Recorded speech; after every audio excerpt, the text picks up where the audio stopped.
میرے ہر دل عزیز اسٹوڈنٹس السلام علیکم۔ بہت سے اسٹوڈنٹس نے مجھ سے بار بار کہا کہ سر یوکرین کے معاملے کے بارے میں بتائیں،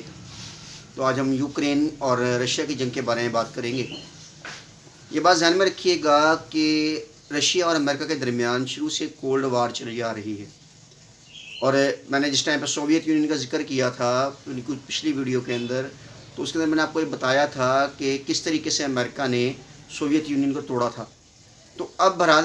اسی کا ایک تناظر ہے یہ بھی۔ یوکرین جو ہے وہ اصل میں رشیا کا سابقہ علاقہ ہے۔ جب رشیا جو سوویت یونین ہے ٹوٹا، تو اس کے بعد جو ہے یہ یوکرین بھی ان میں سے ممالک میں سے ایک تھا جس نے اپنی آزادی حاصل کی۔ اب تھوڑا سا بات کریں گے کہ یوکرین جو ہے اس کا جو بارڈر ہے وہ ان تمام ریاستوں کے ساتھ لگتا ہے جو کہ اس ٹائم پہ نیٹو کے ممبر بن چکے ہیں،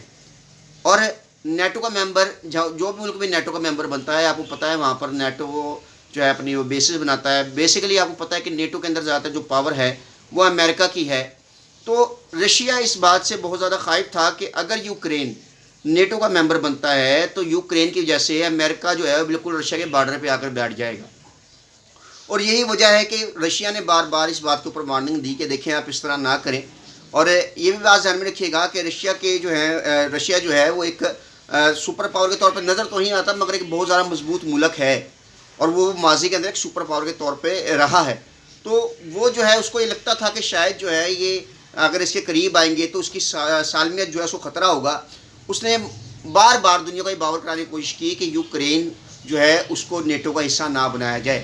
بہرحال اس کے بعد اس نے 21 فروری کو جو ہے ایک خطاب کیا، اور یہ بھی ذہن میں رکھیے گا کہ وہ 1 لاکھ قریب فوج جو ہے یوکرین بارڈر قریب لے آیا تھا، اور مسلسل یوکرین جو ہے وہ یوکرین اور جو امریکہ اور جو دوسرے ممالک ہیں وہ اس بات پہ واضح تھے کہ نہیں، اس کو نیٹو کا ممبر بنایا جائے گا، اور باقاعدہ طور پر جو ہے بات چیت آگے جو ہے اس کو لے کر جایا جائے گا۔ تو اس وجہ سے جو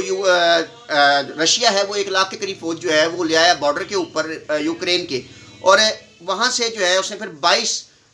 جو فروری ہے اس کو اس نے اٹیک کیا۔ 22 فروری 2022 کو اس نے یوکرین پہ اٹیک کر دیا۔ اب یوکرین پہ جب اس نے اٹیک کیا تو اس نے 3 طرف سے جو ہے وہ اٹیک کیا، ایک تو بیلاروس، دوسرا کریمیا، تو اور تیسرا رشیا کا جو اپنا بارڈر لگتا تھا وہاں سے، اور اس کے بعد جو ہے اس نے ہوائی اور زمینی دونوں طرف سے اٹیک کیا، اور اس طریقے سے جو ہے رشیا وہ داخل ہو گیا یوکرین کے اندر۔ اور چیچن فوجیں جو چیچنیا ہے مسلمان ملک ہے، اس کے جو کمانڈر تھے انہوں نے بھی رشیا کا ساتھ دینے کا اعلان کر 12,000 کے قریب مسلمان گوریلا جو فوج تھی ان کی، وہ بھی جناب علی اس جنگ کے اندر شامل ہو گئی۔ اور یہ بات ذہن میں رکھیے گا کہ رشیا کے اندر کی بہت بڑی آبادی مسلمانوں کی بھی موجود ہے، اور اس کے اندر وہ کافی جو ہے سپورٹیو بھی ہے ان کا۔ اب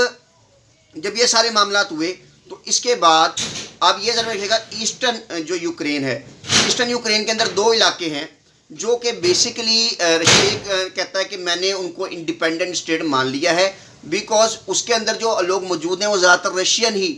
کمیونٹی سے بلانگ کرتے ہیں، اور رشیا ان کو سپورٹ بھی کرتا ہے، اسلحے کی سپورٹ کرتا ہے، مال کی سپورٹ کرتا ہے، ہر قسم کی سپورٹ بھی کر رہا ہے۔ تو اس کے بعد جو ہے رشیا نے یہ بہانہ بنایا، یا رشیا نے بات کی کہ جناب یہ جو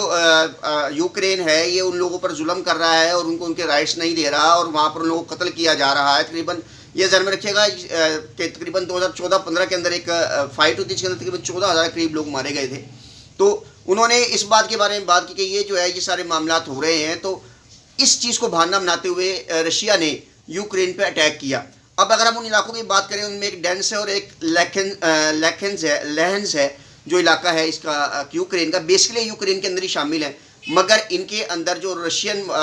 جو باغی عوام ہیں وہاں کی، جو بیسکلی اپنے آپ کو رشین کہتے ہیں، وہ وہاں پر موجود ہیں، اور انہوں نے اس کے اچھے خاصے علاقے قبضہ کیا ہوا۔ اور 2015 میں ایک معاہدہ بھی ہوا تھا جس کے اندر یہ بات کی گئی تھی کہ رشیا یا